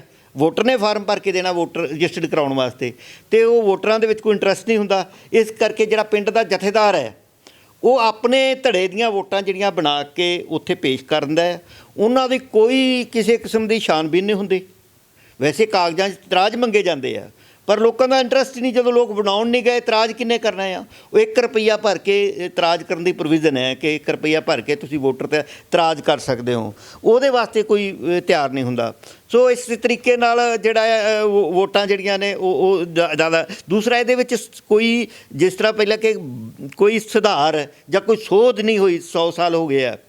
ਹੁਣ ਕੀ ਪ੍ਰਕਿਰਿਆ? ਕੋਈ ਵੋਟਰ ਵੋਟ ਪਾਉਣ ਜਾਂਦਾ, ਹੁਣ ਕੀ ਪ੍ਰਕਿਰਿਆ? ਵੋਟਰ ਤਾਂ ਹੋਇਆ ਜਿਹੜੀ ਲਿਸਟ, ਕਾਨੂੰਨ ਇਹ ਕਹਿੰਦਾ ਕਿ ਜਿਹੜੀ ਵੋਟ ਬਣ ਗਈ ਹੈ ਅਤੇ ਕਿਸੇ ਨੇ ਇਤਰਾਜ਼ ਨਹੀਂ ਕੀਤਾ, ਉਹ ਵੋਟ ਪੋਲ ਹੋਏਗੀ। ਉਹਨੂੰ ਕੋਈ ਕਾਨੂੰਨਨ ਤੌਰ 'ਤੇ ਰੋਕ ਨਹੀਂ ਸਕਦਾ। ਉਹ ਭਾਵੇਂ ਵਾਲ ਕੱਟਿਆਂ ਵਾਲਾ ਆ, ਭਾਵੇਂ ਵਾਲ ਰੱਖਿਆਂ ਵਾਲਾ, ਉਹਦਾ ਕੋਈ ਇਸ਼ੂ ਨਹੀਂ। ਜਿਹੜੀ ਵੋਟ ਬਣ ਗਈ ਹੈ, ਜਿੱਥੇ ਇਤਰਾਜ਼ ਨਹੀਂ, ਉਹ ਜਿਹੜਾ ਆ ਮੌਕੇ 'ਤੇ ਇਤਰਾਜ਼ ਕਰ ਸਕਦਾ। ਇੱਕ ਪ੍ਰੋਵੀਜ਼ਨ ਹੈਗੀ ਹੈ, ਮੌਕੇ 'ਤੇ ਕੁਝ ਰੁਪਈਏ ਭਰ ਕੇ 20 ਵੋਟਰ ਇਤਰਾਜ਼ ਕਰ ਸਕਦਾ ਹੈ ਕਿ ਉਹਨੂੰ ਡਿਸਪਿਊਟ। ਲੇਕਿਨ ਸਰਕਾਰ ਦੇ ਬੰਦੇ ਹੁੰਦੇ ਆ ਮਿਸਟਰੀ, ਜਿਹੜੀ ਇੱਕ ਵੱਡੀ ਤੇ ਇਲੈਕਸ਼ਨ ਲੜ ਰਹੀ ਹੁੰਦੀ ਹੈ, ਆਫੀਸਰ ਉਹਦੇ ਪ੍ਰਭਾਵ ਥੱਲੇ ਹੁੰਦੇ ਨੇ। ਇਸ ਕਰਕੇ ਆਮ ਮੇਰੇ ਵਰਗਾ ਬੰਦਾ ਇਤਰਾਜ਼ ਵੀ ਕਰਦੇ, ਆਫੀਸਰ ਉਹਦਾ ਕੋਈ ਇਤਰਾਜ਼ ਹੈ ਜਿਹੜਾ ਉਹਨੂੰ ਬੁਕਤ ਨਹੀਂ ਹੁੰਦੀ ਉਸ ਚੀਜ਼ ਦੀ, ਉਹਨੂੰ ਇੰਪਲੀਮੈਂਟ ਨਹੀਂ ਹੁੰਦਾ ਕਿਸੇ ਤਰੀਕੇ ਨਾਲ। ਦੂਜਾ, ਇਹਦੇ ਵਿੱਚ ਵੱਡਾ ਜਿਹੜਾ ਨੁਕਸ ਹੈਗਾ ਆ ਇਹਦੇ ਗੁਰਦੁਆਰਾ ਐਕਟ ਦੇ ਵਿੱਚ, ਇਹਦੇ ਵਿੱਚ ਕੋਈ ਵੀ ਸੁਧਾਰ ਹੈ ਨਾ ਜਿਹੜਾ, ਉਨਾ ਚਿਰ ਨਹੀਂ ਹੋ ਸਕਦਾ ਜਿੰਨਾ ਚਿਰ ਇਹ ਜਰਨਲ ਹਾਊਸ ਜਿਹੜਾ ਸ਼੍ਰੋਮਣੀ ਗੁਰਦੁਆਰਾ ਪ੍ਰਬੰਧਕ ਕਮੇਟੀ ਦਾ ਜਰਨਲ ਹਾਊਸ ਹੈ, ਉਹਦੇ ਵਿੱਚ ਉਹਨੂੰ ਯੂਨਾਨੀਮਸਲੀ ਪਾਸ ਨਹੀਂ ਕਰ ਦਿੰਦਾ ਜਰਨਲ ਹਾਊਸ। ਹੁਣ ਜੇ ਉਹਦੇ ਵਿੱਚ ਮੰਨ ਲਓ ਕੋਈ ਸੁਧਾਈ ਕਰਨੀ ਹੈ, ਉਹ ਜਿਹੜੇ ਲੋਕ ਨੇ ਉਹ ਸਾਰੇ ਉਹਦੇ ਸ਼ਿਕਾਰ ਨੇ ਉਸ ਚੀਜ਼ ਦਾ। ਮੰਨ ਲਓ ਅੱਜ ਤੁਸੀਂ ਕਰਨਾ ਹੋਵੇ ਕਿ ਜਿਹੜਾ ਗੁਰਦੁਆਰੇ ਦਾ ਮੈਂਬਰ ਹੈ, ਸ਼੍ਰੋਮਣੀ ਕਮੇਟੀ ਦਾ ਮੈਂਬਰ ਹੈ, ਉਹ ਸ਼ਰਾਬ ਪੀਂਦਾ ਫੜਿਆ ਗਿਆ ਜਾਂ ਪੱਤ ਕਰੈਤਾਂ ਕਰਦਾ ਫੜਿਆ ਗਿਆ, ਅਤੇ ਉਹਦੀ ਜਿਹੜੀ ਮੈਂਬਰਸ਼ਿਪ ਡਿਸਮਿਸ ਹੋਣੀ ਚਾਹੀਦੀ ਹੈ। ਹੁੰਦੀ ਨਹੀਂ। ਉਹ ਕਿਉਂ ਹੋਏਗੀ? ਕਿਉਂਕਿ ਉਹਦੇ ਵਿੱਚੋਂ ਬਹੁਤੇ ਹਿੱਸੇ ਜਿਹੜੇ ਮੈਂਬਰ ਨੇ ਉਹ ਆਪ ਹੀ ਸ਼ਰਾਬ ਪੀਂਦੇ ਨੇ, ਉਹ ਆਪ ਹੀ ਜਿਹੜੇ ਕਰੈਤਾ ਕਰਦੇ ਆ, ਅਤੇ ਉਹ ਕਿਉਂ ਲਿਖ ਕੇ ਦੇਣਗੇ ਜਨਰਲ ਹਾਊਸ ਦੇ ਵਿੱਚ ਕਿ ਜਿਹੜਾ ਮਤਾ ਜਿਹੜਾ ਇਸ ਤਰ੍ਹਾਂ ਦਾ ਲੈ ਕੇ ਕਾਨੂੰਨ ਬਣਾਇਆ ਜਾਵੇ ਜਿਹੜਾ ਉਹਨਾਂ ਨੂੰ ਡਿਸਕੁਆਲੀਫਾਈ ਕਰਦੇ। ਇਸ ਕਰਕੇ ਇਹ ਮੇਰੇ ਗੈਰ ਸੰਵਿਧਾਨਿਕ ਇਹਦੇ ਵਿੱਚ ਕਈ ਚੀਜ਼ਾਂ ਹੈਗੀਆਂ ਨੇ। ਇਹ ਪਾਇਆ ਤਾਂ ਇਸ ਕਰਕੇ ਸੀਗੇ ਕਿ ਕੋਈ ਕੇਂਦਰ ਸਰਕਾਰ ਸਿੱਖਾਂ ਦੀ ਬਿਨਾਂ ਮਰਜ਼ੀ ਤੋਂ ਉਹ ਕੋਈ ਇਸ ਤਰ੍ਹਾਂ ਦਾ ਕਾਨੂੰਨ ਪਾਸ ਨਾ ਕਰਦੇ। ਲੇਕਿਨ ਉਦੋਂ ਇਹ ਪਤਾ ਨਹੀਂ ਸੀਗਾ ਕਿ ਜਿਹੜਾ ਡਿਸਪਿਊਟ ਪਊਗਾ ਪੰਜਾਬ, ਹਰਿਆਣਾ, ਹਿਮਾਚਲ ਦਾ, ਅਤੇ ਇਹ ਜਿਹੜਾ ਇਹ ਪੰਜਾਬ ਦਾ ਐਕਟ ਹੈ, ਪੰਜਾਬ ਤੋਂ ਨਿਕਲ ਕੇ ਗ੍ਰਹਿ ਮੰਤਰਾਲੇ ਕੋਲ ਚਲੇ ਜਾਏਗਾ। ਅਤੇ ਈਵਨ ਕਿ ਤੁਸੀਂ ਦੇਖੋ 1965 ਤੋਂ ਲੈ ਕੇ ਜਿਹੜਾ ਸਾਡਾ 5ਵਾਂ ਤਖ਼ਤ ਜਿਹਨੂੰ ਪੰਥ ਨੇ ਮੰਨ ਲਿਆ ਆ, ਲੇਕਿਨ ਉਹਨੂੰ ਜਿਹੜੀ ਭਾਰਤ ਸਰਕਾਰ ਵੱਲੋਂ ਮਾਨਤਾ ਹੈ, ਜਿਹੜੀ ਬਹੁਤ ਜਾ ਕੇ ਜਿਹੜੇ 99 ਬਾਅਦ ਜਾ ਕੇ ਜਿਹੜੇ ਉਹਨੂੰ ਮਾਨਤਾ ਮਿਲਦੀ ਹੈ ਅੱਗੇ, ਕਿਉਂਕਿ ਉਹ ਪਹਿਲਾਂ ਇੱਕ ਨੋਟੀਫਿਕੇਸ਼ਨ ਜਾਰੀ ਕਰਨ ਦਾ ਗ੍ਰਹਿ ਵਿਭਾਗ, ਅਤੇ ਉਹਦੇ ਤਹਿਤ ਹੀ ਜਿਹੜਾ ਔਰਤਾਂ ਦੀ ਜਿਹੜੀ ਹੈਗੀ ਆ ਰਿਜ਼ਰਵੇਸ਼ਨ ਹੁੰਦੀ ਆ, ਉਹਦੇ ਥਰੂ ਹੀ ਜਿਹੜੀਆਂ ਸੀਟਾਂ ਵੱਧ ਘੱਟ ਹੁੰਦੀਆਂ, ਸਾਰਾ ਕੁਝ ਉਹਦੇ ਤਰੀਕੇ ਕੀਤਾ ਜਾ ਰਿਹਾ ਹੈ। ਹੁਣ ਸਰ ਸੋਧ ਕੀ ਹੋਣੀ ਚਾਹੀਦੀ ਹੈ ਕਿ ਜਿਸ ਪਿੱਛੇ ਸਿੰਘ ਜਾਂ ਕੋਦ ਲਿਖਿਆ ਵੋਟ ਉਹੀ ਪਾ ਸਕਦੇ ਨੇ, ਕਿ ਇਹ 'ਚ ਹੁਣ ਸੋਧ ਕੀ ਹੋਣੀ ਚਾਹੀਦੀ ਹੈ? ਵੇਖੋ, ਇੱਕ ਤਾਂ ਹੁਣ ਬਹੁਤ ਜਿਹੜਾ ਇਸ ਤਰ੍ਹਾਂ ਦੀਆਂ ਐਪਲੀਕੇਸ਼ਨਾਂ ਹੈਗੀਆਂ ਨੇ, ਸਰਕਾਰ ਨੂੰ ਜ਼ਿਆਦਾ ਮਿਹਨਤ ਕਰਨ ਦੀ ਲੋੜ ਨਹੀਂ। ਵੋਟਾਂ ਆਲਰੇਡੀ ਬਣੀਆਂ ਹੋਈਆਂ ਨੇ, ਉਹਦੇ ਉੱਤੇ ਧਰਮ ਦਾ ਵੇਰਵਾ ਹੈਗਾ ਆ ਕਿ ਫਲਾਣੇ ਧਰਮ ਦੇ, ਉਹਦੇ ਆਇਡੈਂਟੀ ਕਾਰਡ ਬਣੇ ਹੋਏ ਨੇ। ਕਿਉਂਕਿ ਐਡਾ ਵੱਡਾ ਕੰਮ ਮੈਨੂੰ ਨਹੀਂ ਲੱਗਦਾ ਕਿ ਜਿਹੜੀ ਸੈਂਟਰ ਸਰਕਾਰ ਹੈ, ਗ੍ਰਹਿ ਮੰਤਰਾਲਾ, ਉਹ ਤੁਹਾਡੇ ਵਾਸਤੇ ਵੱਖਰੇ ID ਕੋਈ ਇਸ਼ੂ ਕਰੇਗਾ, ਉਹ ਨਹੀਂ ਕਰ ਸਕਦਾ। ਲੇਕਿਨ ਜਿਹੜੇ ਸਾਡੇ ਆਧਾਰ ਕਾਰਡ ਹੈਗੇ ਆ ਜਾਂ ਸਾਡੇ ਵੋਟਰ ਕਾਰਡ ਹੈ, ਉਹ ਹੀ ਸ਼ਨਾਖਤੀ ਕਾਰਡ ਹੋਣ। ਪਰੰਤੂ ਜਿਹੜੀ ਲਿਸਟਾਂ ਬਣਾਈਆਂ ਜਾਂਦੀਆਂ ਸ਼੍ਰੋਮਣੀ ਕਮੇਟੀ ਦੀਆਂ, ਉਹ ਜਿਹੜੀਆਂ ਨੇ ਉਹ ਫੋਟੋ ਸਮੇਤ ਜਿਹੜੀਆਂ ਲਿਸਟਾਂ ਜਿਵੇਂ ਸਾਡੀਆਂ ਦੂਜੀਆਂ ਵੋਟਾਂ 'ਚ ਬਣਦੀਆਂ ਨੇ, ਉਹਦੇ ਵਿੱਚ ਅਗਰ ਕੋਈ ਕੋਨਾ ਮੋਨਾ ਵੋਟ ਬਣਾਉਂਦਾ ਆ ਜਾਂ ਬਾਹਰਲਾ ਬੰਦਾ ਬਣਾਉਂਦਾ ਹੈ, ਅਤੇ ਉਹਦੀ ਸ਼ਨਾਖਤ ਕਰਨੀ ਸੌਖੀ ਹੋ ਜਾਏਗੀ, ਅਤੇ ਉਹ ਜਵਾਬਦੇਹੀ ਹੋਏਗੀ। ਉਹਨੂੰ ਫਿਰ ਬਾਅਦ ਵੀ ਚੈਲੰਜ ਕੀਤਾ, ਜਿਵੇਂ ਹੁਣ 420 'ਚ ਫਸਾਇਆ ਜਾ ਸਕਦਾ, ਜਿੰਨੀਆਂ 2 ਵੋਟਾਂ ਜੋ ਪੋਲ ਹੁੰਦੀਆਂ ਨੇ ਉਹਨੂੰ ਤੁਸੀਂ ਚੈਲੰਜ ਕਰ ਸਕਦੇ ਹੋ। ਇਸੇ ਤਰ੍ਹਾਂ ਇਸ ਨੂੰ ਵੀ ਚੈਲੰਜ ਕੀਤਾ ਜਾ ਸਕਦਾ। ਤੋ ਇਸ ਕਰਕੇ ਇਹਦੇ ਵਿੱਚ ਸੁਧਾਰ ਤਾਂ ਬਹੁਤ ਜ਼ਰੂਰਤ ਹੈ, ਕਿਉਂਕਿ 100 ਸਾਲ ਬਹੁਤ ਵੱਡਾ ਵਕਵਾ ਹੁੰਦਾ ਆ। ਅਤੇ ਤੁਸੀਂ ਦੇਖੋ ਵੀ ਐਡੇ ਐਡੇ ਇਹ 100 ਸਾਲਾਂ ਦੇ ਵਿੱਚ ਐਡੇ ਵੱਡੇ ਇਵੈਂਟ ਹੋਏ ਆ। ਵੰਡ ਜਿਹੜੀ ਦੇਸ਼ ਦੀ ਵੰਡ ਹੋਈ ਹੈ ਉਹਦੇ ਨਾਲ ਸਾਡੇ ਗੁਰਦੁਆਰੇ ਪ੍ਰਭਾਵਿਤ ਹੋਏ ਆ। ਜੂਨ 84 ਦਾ ਐਡਾ ਵੱਡਾ ਭਾਣਾ ਵਾਪਰਿਆ ਆ, ਨਵੰਬਰ 84 ਦਾ ਭਾਣਾ ਵਾਪਰਿਆ, ਔਰ ਸ਼੍ਰੋਮਣੀ ਕਮੇਟੀ ਜਿਹਦੇ ਬਾਰੇ ਇਹ ਟੈਬੂ ਬਣਾਇਆ ਗਿਆ, ਪ੍ਰਚਾਰਿਆ ਗਿਆ ਕਿ ਸਿੱਖਾਂ ਦੀ ਮਿੰਨੀ ਪਾਰਲੀਮੈਂਟ ਹੈ। ਤੇ ਮੈਨੂੰ ਦੱਸੋ ਵੀ ਇਸ ਵੱਡੇ ਜਿਹੜੇ ਇਵੈਂਟ ਹੋਏ ਆ ਸ਼੍ਰੋਮਣੀ ਕਮੇਟੀ ਵਿੱਚ ਕਦੀ ਇੱਕ ਦਿਨ ਦਾ ਇਜਲਾਸ ਹੋਇਆ ਜਿਹੜਾ ਡਿਸਕਸ ਕਰ ਲੇ?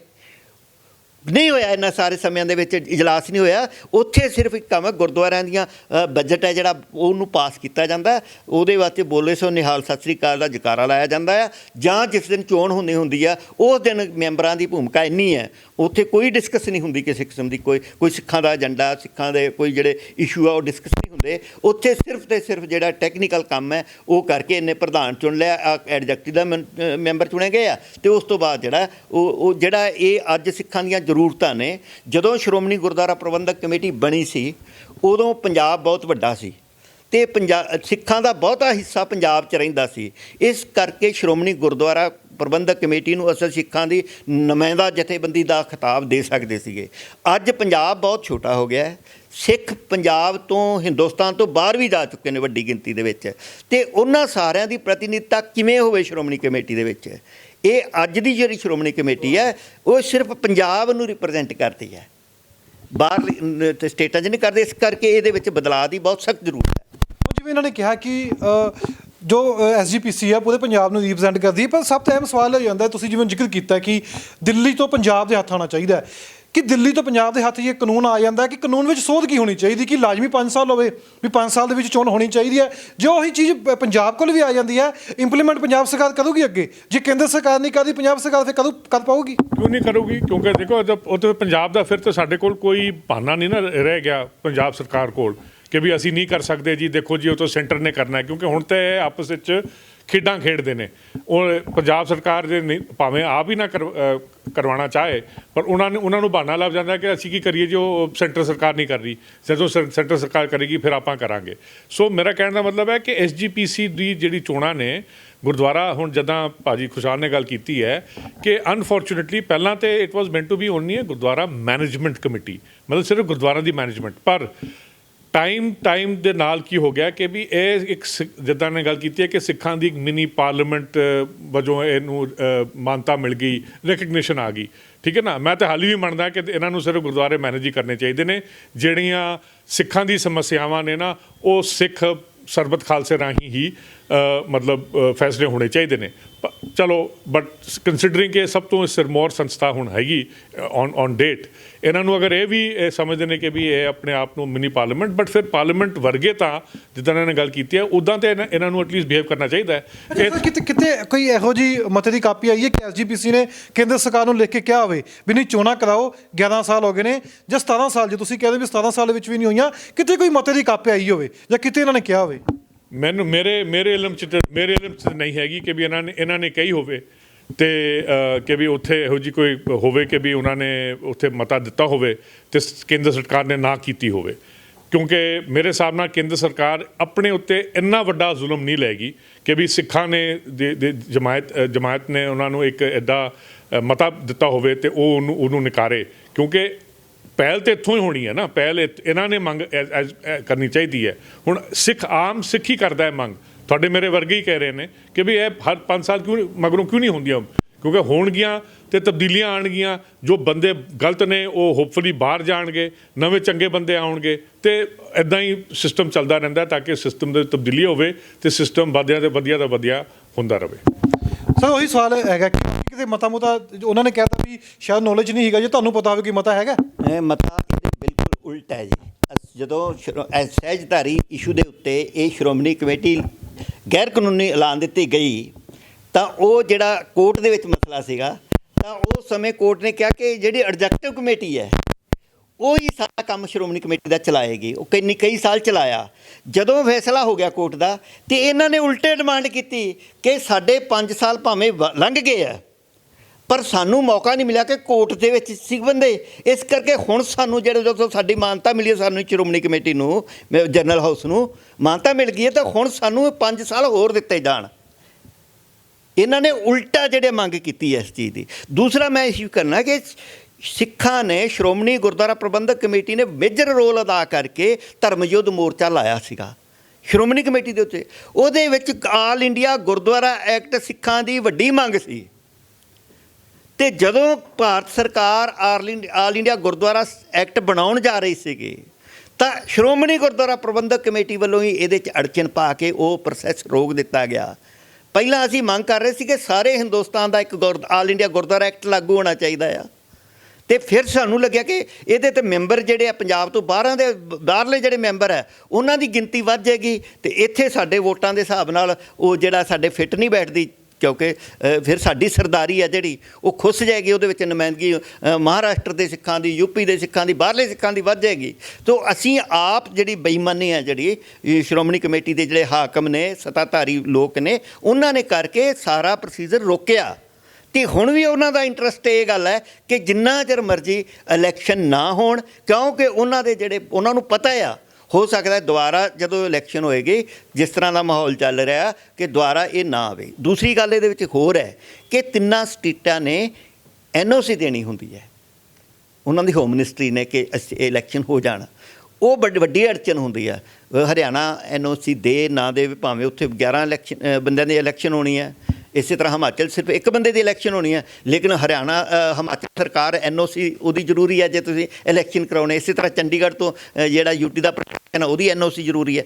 ਤੇ ਇਹ ਸਾਰੇ 4-5 ਸਟੇਟਾਂ ਦਾ ਜੋ ਮਸਲਾ ਬਣ ਜਾਂਦਾ ਆ, ਇੱਕ ਕਿਸੇ ਨਾ ਕਿਤੇ ਇਲੈਕਸ਼ਨ ਆਏ ਹੁੰਦੇ ਆ, ਕਿਤੇ ਨਾ ਕਿਤੇ ਕੋਈ ਹਾਲਾਤ ਖਰਾਬ ਹੋ ਸਕਦੇ ਆ, ਤੇ ਉਹਦੇ ਕਰਕੇ ਇਹ ਜਿਹੜਾ ਅੜਚਨ ਹੈ ਬਣੀ ਰਹਿੰਦੀ ਆ। ਸਾਡੀ ਤਾਂ ਹੀ ਡਿਮਾਂਡ ਹੈ ਕਿ ਜਦੋਂ ਇੰਨੀ ਵੱਡੀ ਗਿਣਤੀ ਵਿੱਚ ਮੈਂਬਰ ਜਿਹੜੇ ਆ 90-95% ਮੈਂਬਰ ਪੰਜਾਬ 'ਚੋਂ ਚੁਣੇ ਜਾਣੇ ਆ, ਤੇ 10% ਮੈਂਬਰਾਂ ਵਾਸਤੇ ਤੁਸੀਂ ਇਹਨਾਂ ਨੂੰ 3-4 ਸਟੇਟਾਂ ਦੇ ਚੱਕਰ 'ਚ ਕਿਉਂ ਪਾਇਆ ਹੋਇਆ? ਇਹ ਪੰਜਾਬ ਦਾ ਜਿਹੜਾ ਪਹਿਲਾਂ ਜਿਹੜਾ ਐਕਟ ਪੰਜਾਬ ਅਸੈਂਬਲੀ ਨੇ ਪਾਸ ਕੀਤਾ ਆ, ਤੇ ਪੰਜਾਬ ਅਸੈਂਬਲੀ ਕੋਲ ਦੁਆਰਾ ਪੰਜਾਬ ਸਰਕਾਰ ਕੋਲ ਆਉਣਾ ਚਾਹੀਦਾ। ਉੱਥੇ ਸਾਡਾ ਪ੍ਰੈਸ਼ਰ ਹੈ ਸਿੱਖਾਂ ਦਾ, ਉਹਦੀ ਜਵਾਬਦੇਹੀ ਹੈ ਸਰਕਾਰ ਦੀ। ਅਗਰ ਸ਼੍ਰੋਮਣੀ ਕਮੇਟੀ ਦੀਆਂ ਇਲੈਕਸ਼ਨ ਨਹੀਂ ਕਰਾਉਂਦੀ ਤਾਂ ਅਸੀਂ ਕਿਸੇ ਇਲੈਕਸ਼ਨ ਜਿਹੜੇ 2-4-3 ਸਾਲ ਬਾਅਦ ਪੰਜਾਬ 'ਚ ਇਲੈਕਸ਼ਨ ਆਉਂਦੇ ਆ, ਅਸੀਂ ਉਸ ਪਾਰਟੀ ਦੇ ਉੱਤੇ ਪ੍ਰੈਸ਼ਰ ਬਣਾ ਸਕਦੇ ਹਾਂ। ਕਿਉਂਕਿ ਹੁਣ ਜੇ ਮੰਨ ਲਓ ਜੇ ਭਗਵੰਤ ਮਾਨ ਦੀ ਸਰਕਾਰ ਹੈ, ਉਹ ਇਲੈਕਸ਼ਨ ਨਾ ਕਰਾਵੇ, ਪੰਜਾਬ ਦਾ ਹੋਵੇ, ਤਾਂ ਅਸੀਂ ਪਾਰਲੀਮੈਂਟ ਇਲੈਕਸ਼ਨ ਦੇ ਵਿੱਚ ਇੱਕ ਦਬਾਅ ਬਣਾ ਕੇ ਆ ਸਕਦੇ ਹਾਂ ਤੁਸੀਂ ਕਿਉਂ ਨਹੀਂ ਸਾਡੇ ਇਲੈਕਸ਼ਨ ਕਰਾਏ, ਤਾਂ ਉਹਨਾਂ ਨੂੰ ਕਰਾਉਣੇ ਪੈਣਗੇ। ਇਸ ਕਰਕੇ ਸਾਡਾ ਇਹ ਹੈ ਕਿ ਇਹ ਐਕਟ ਪੰਜਾਬ ਦਾ ਹੋਣਾ ਚਾਹੀਦਾ, ਔਰ ਇਹ ਗੁਰੂ ਸਿਧਾਂਤ ਮੁਤਾਬਕ ਵੀ, ਗੁਰਮਤਿ ਅਨੁਸਾਰ ਵੀ ਲੋਕਲ ਸੰਗਤ ਦਾ ਵੱਡਾ ਪਹਿਲਾ ਫਰਜ਼ ਬਣਦਾ ਹੈ ਕਿ ਉਹ ਗੁਰਦੁਆਰਿਆਂ ਦੀ ਸੇਵਾ ਸੰਭਾਲ ਆਪਣੇ ਗੁਰਦੁਆਰਿਆਂ ਦੀ ਆਪ ਕਰੇ, ਉਹ ਵਧੀਆ ਕਰ ਸਕਦੀ ਹੈ। ਅੱਛਾ ਸਰ, ਇੱਕ ਹੋਰ ਸਵਾਲ ਉੱਠਦਾ ਕਿ ਜੇ ਪੰਜਾਬ ਸਰਕਾਰ ਵਿੱਚ ਆ ਜਾਂਦਾ, ਜਿਵੇਂ ਤੁਸੀਂ ਗੱਲ ਕਰ ਰਹੇ ਹੋ ਵੀ ਸਾਰੇ ਬੁੱਧੀਜੀਵੀ ਇਕੱਠੇ ਹੋ ਕੇ ਪ੍ਰੈਸ਼ਰ ਬਣਾ ਰਹੇ ਹੋ ਜਾਂ ਇੱਕ ਕਾਨੂੰਨ ਦੇ ਤਹਿਤ ਤੁਸੀਂ ਜਾ ਰਹੇ ਹੋ, ਜੇ ਕੱਲ੍ਹ ਨੂੰ ਪੰਜਾਬ ਵਿੱਚ ਆ ਜਾਂਦਾ ਉਸੇ ਕਿਉਂਕਿ ਆਮ ਲੋਕਾਂ ਦਾ, ਆਮ ਸਿੱਖਾਂ ਦਾ ਜਾਂ ਆਮ ਕੌਮ ਦਾ ਇਹ ਮਸਲਾ ਹੁੰਦਾ ਹੈ, ਸਵਾਲ ਵੀ ਲੋਕ ਕਰਦੇ ਨੇ, ਐਕਟ ਇੱਥੇ ਆ ਜਾਂਦਾ ਕਿ ਉਸ ਤੋਂ ਬਾਅਦ ਇਹ ਚੀਜ਼ ਲਾਜ਼ਮੀ ਹੋ ਜਾਂਦੀ ਹੈ, ਪੁਖਤਾ ਹੋ ਜੂਗੀ ਵੀ ਕੋਈ ਵੀ ਸ਼੍ਰੋਮਣੀ ਕਮੇਟੀ ਦੇ ਉੱਤੇ ਕਿਸੇ ਵੀ